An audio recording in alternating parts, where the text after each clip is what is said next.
सोचते हैं कई लोग, अरे भाई जो व्यक्ति काम करता हो वो ज्ञान कैसे सुना सकेगा? नहीं, लेकिन वो भी आपको, एक लिफ्टमैन भी ज्ञान जरूर सुनाएगा, एक माली भी आपको ज्ञान जरूर सुनाएगा। मकान जहां रहते हैं वहां पर मकान संभालने वाले केयरटेकर भी आपको ज्ञान की दो बातें उसके साथ खड़े हो जाओ, वो भी ज्ञान को जरूर सुनाएगा। और इसीलिए कहा कि ये ज्ञान की ही कमाल है जो कर्म में अप्लाई हुआ है, और कर्म में अप्लाई होने के बाद संन्यास जो किया है वो बुरी वृत्तियों का संन्यास जरूर किया हुआ है। नहीं तो आप सोचो, दो जवान बेटे को घर में संभालना माँ बाप को कितना स्ट्रेस हो जाता है। और यहाँ जितने भी आप देखेंगे अपने यूथ एज में है, लेकिन फिर भी उनके चेहरे पर जो एक नूर है, वो नूर किस चीज का है? कि जो पवित्रता को उन्होंने जीवन के अंदर अपनाया है उसका नूर टपकता है। तो इतनी ऊंची बात जो शिक्षाएं, क्योंकि हर एक ने अपना रिश्ता उसके साथ ऐसा जोड़ा हुआ है। तो सन्यासी नहीं है, गृहस्थी है, शहरों में ही रहते हैं, आप लोगों के बीच में रहते हैं, आप लोगों को भी हर फंक्शन पर इनवाइट करते रहते हैं और अपना कारोबार चलाते हैं और बहुत खुश है। किसी के चेहरे पर आपने असंतुष्टता की रेखा देखी? असंतुष्टता की रेखा नहीं है, और ये कोई दिखावा नहीं है, लेकिन एक नेचुरल अंदर से है।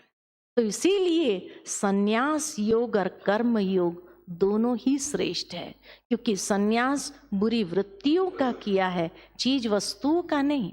आज अगर मैं चीज वस्तुओं का संन्यास करके सारी कुर्सियां निकालकर आपको नीचे बैठने के लिए कहूं, अब जिसको आदत नहीं नीचे बैठने की, घुटना दर्द करने लगेगा। ये 2 घंटा अच्छी तरह से प्रवचन सुनने की ताकत होगी? नीचे बैठ के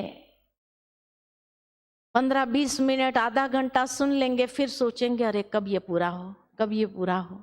लेकिन आराम से बैठो, क्योंकि आज के जीवन शैली अगर ऐसी हो गई है, अगर नीचे बैठाया तो आप जो लेना चाहिए जीवन के अंदर वो ले नहीं सकेंगे। इसलिए हम कहते हैं आराम से बैठो। ये चीज वस्तु खराब नहीं है, उस पर बैठो, यूज करो, तो आप अच्छी तरह से उन ज्ञान की बातों का आनंद ले सकते हैं और उसमें से प्रेरणा प्राप्त कर सकते हैं, है कि नहीं? तो इसीलिए चीज वस्तुओं का संन्यास नहीं करना है, लेकिन बुरी वृत्ति, उसमें जो आसक्ति है उसका संन्यास जरूर करो। सब कुछ मेरा है, उसका ध्यान रखना, उसका संभालना है, लेकिन मेरा कुछ भी नहीं है, ये वृत्ति है।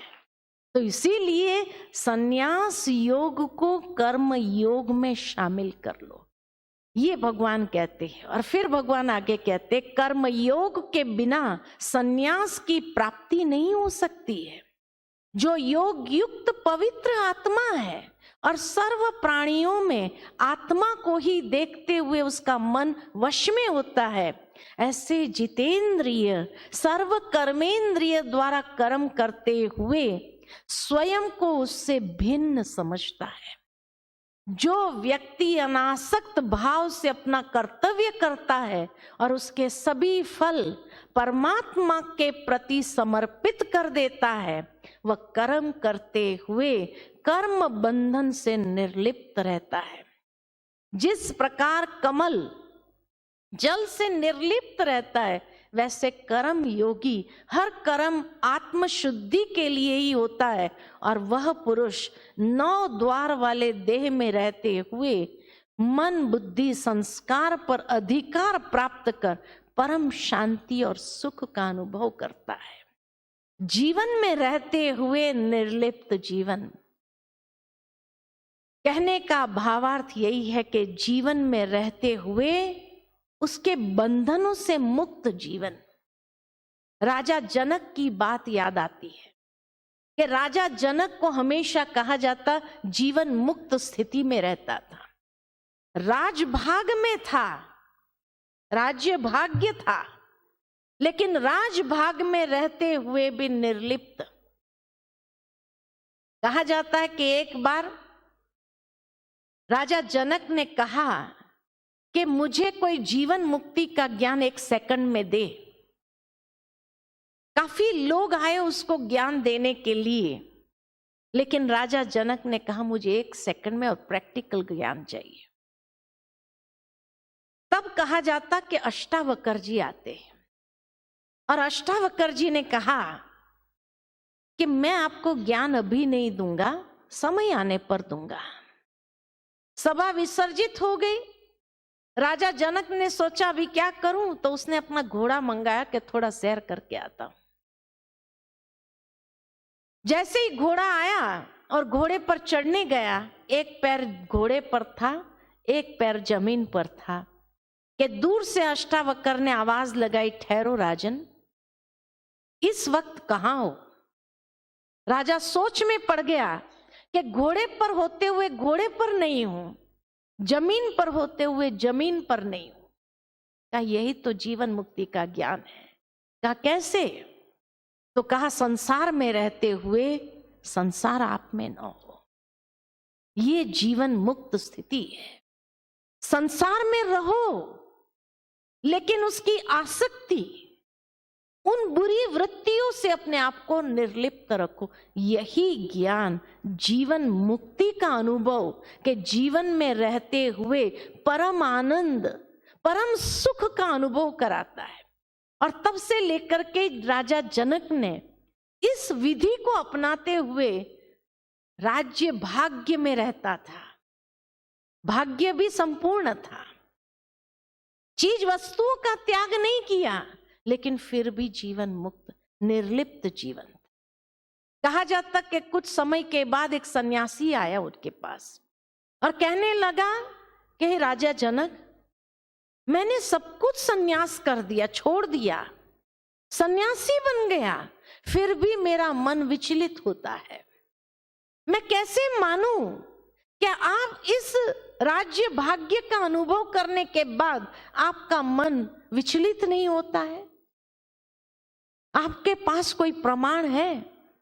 राजा जनक ने कहा बहुत सुंदर सवाल किया, मेरा थोड़ा कारोबार है, मैं निपट करके आता हूं, फिर हम बैठ के ज्ञान चर्चा करेंगे। लेकिन तब तक आप क्या करेंगे? आप एक काम करो, आप मेरे महल की जो भव्यता है, सुंदरता है, उसको देख करके उसका अवलोकन करके आइए। ठीक है।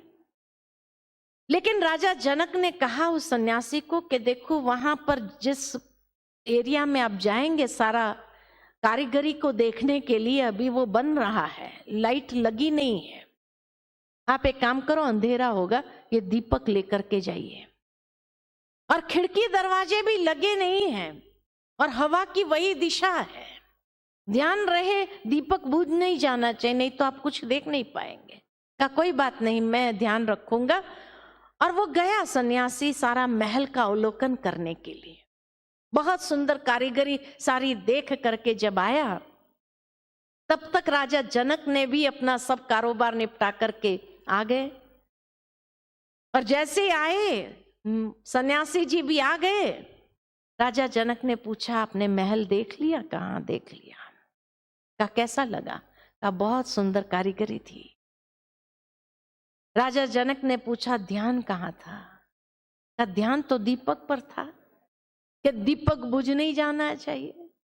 तो कारीगरी को भी देख रहा था, सुंदरता को भी देख रहा था, लेकिन ध्यान दीपक पर था।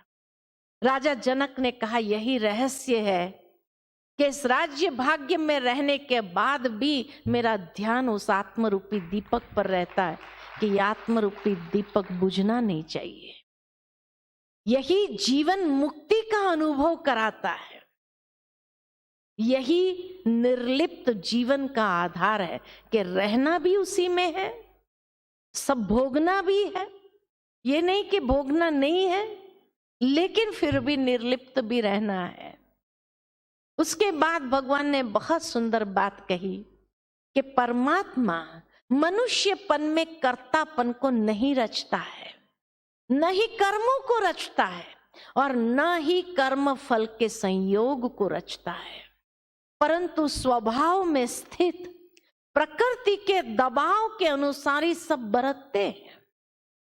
मनुष्य की जो प्रकृति है सात्विक, राजसिक, तामसिक, जिसकी जैसी प्रकृति, उस प्रकृति के दबाव में आकर स्वभाव उस अनुसार बन गया, उसी अनुसार सब बरतते हैं।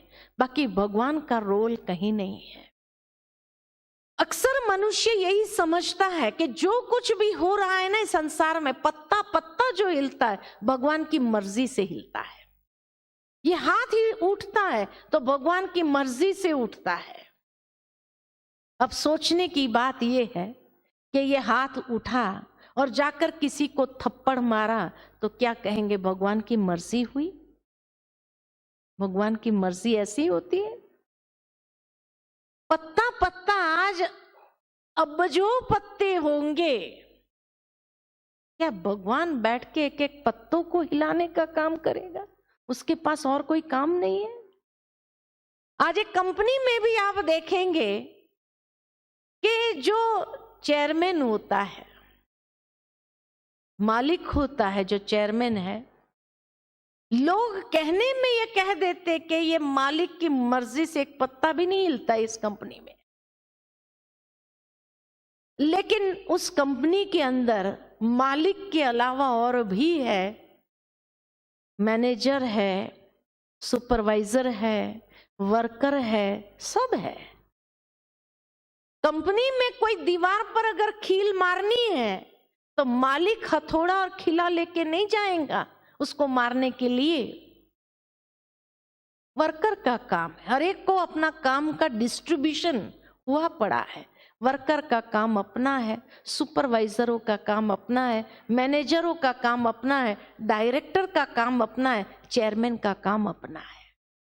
ठीक इसी तरह ये संसार का खेल जो है तीन सत्ताओं के बीच में है, प्रकृति, पुरुष और परम पुरुष।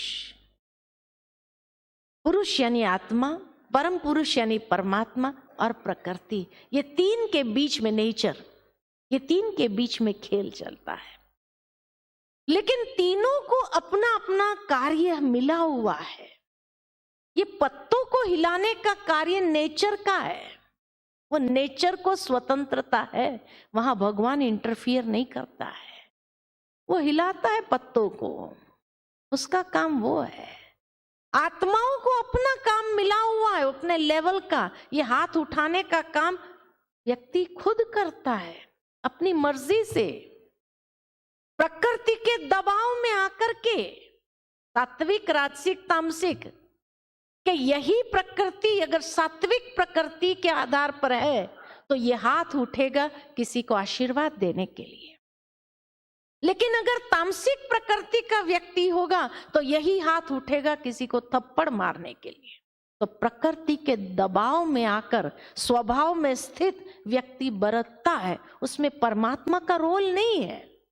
क्योंकि जो कर्म मैंने किया उसका फल भी मुझे ही भोगना है, तो भगवान का इंटरफियरेंस वहां नहीं है। और परमात्मा अपने लेवल पर काम करता है, आत्माएं अपने लेवल पर काम करती है, प्रकृति अपने लेवल पर काम करती है। ये तीनों का काम बटा हुआ है। जब इंसान का जन्म होता है इस संसार में, ईश्वर से उनको दो गिफ्ट मिलती है। कौन सी गिफ्ट मिलती है? हर इंसान को दो गिफ्ट मिलती है। कौन सी गिफ्ट मिलती है? पहली गिफ्ट विवेक युक्त बुद्धि, विवेक युक्त बुद्धि की गिफ्ट मिलती है, जो सही गलत को अच्छी तरह समझ सकता है। और दूसरी गिफ्ट मिलती है स्वतंत्रता, फ्रीडम ऑफ चॉइस, चुनाव करने की स्वतंत्रता कि मुझे ये अच्छा करना है या बुरा करना है, ये मेरी अपनी चॉइस है। तो ये दो गिफ्ट हर इंसान को जन्म लेते ही प्राप्त होती है, स्वाभाविक है।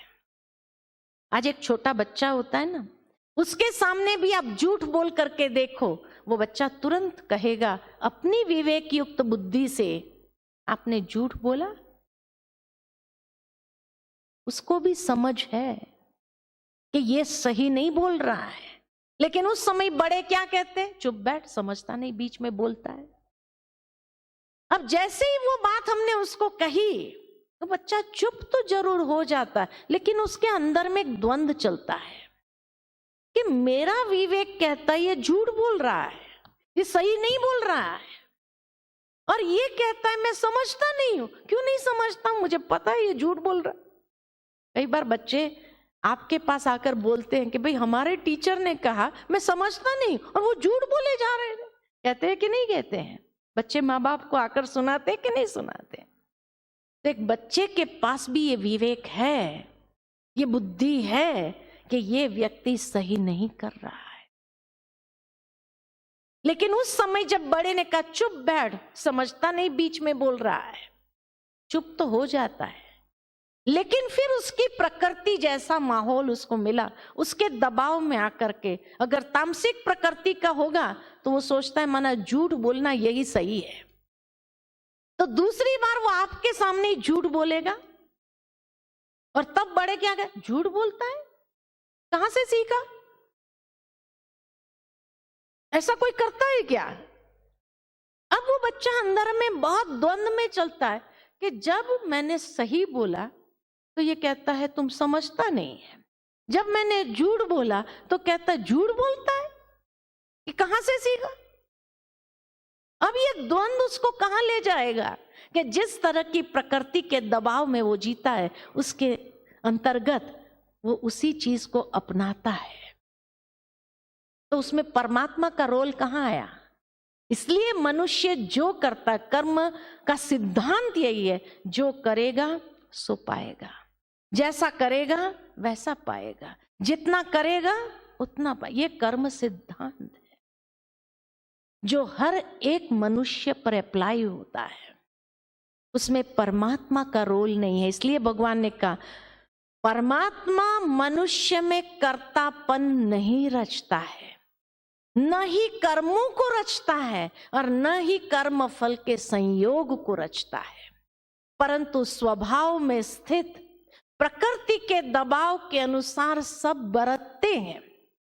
भावार्थ यह है कि देहधारी आत्मा अपनी स्वाभाविक स्वतंत्र इच्छा से कर्म करती है, इसीलिए उसका उत्तरदायित्व भी उसी पर है और वही अपने किए का फल भोगती है। परमात्मा किसी के पुण्य कर्म या पाप कर्म के लिए जिम्मेवार नहीं है। बहुत स्पष्ट गीता में यह बात कही गई है, he is not responsible for my actions. उसने मुझे इतनी अच्छी बुद्धि दी थी, इसीलिए कहा कि भगवान जिम्मेवार नहीं है। जब मनुष्य आत्मा के ज्ञान पर अज्ञानता का पर्दा पड़ जाता है तो वो मोह माया में उलझकर अपने निज स्वरूप को भूल जाते हैं और परमात्मा को ही अपने कर्मों के लिए उत्तरदायी समझने लगता है। यही सबसे बड़ा अज्ञान है। This is the greatest ignorance, कि जब हम ईश्वर को उसके लिए जिम्मेवार समझे, परंतु जब आत्मज्ञान द्वारा वह अज्ञान नष्ट होता है तो सभी बातें इस तरह से स्पष्ट समझ में आने लगती है जैसे सूर्य की रोशनी में सब स्पष्ट दिखाई देता है। आज के बाद ईश्वर पर यह दोष न लगाएं कि मेरे कर्मों के लिए he is responsible. I am responsible for my karmas.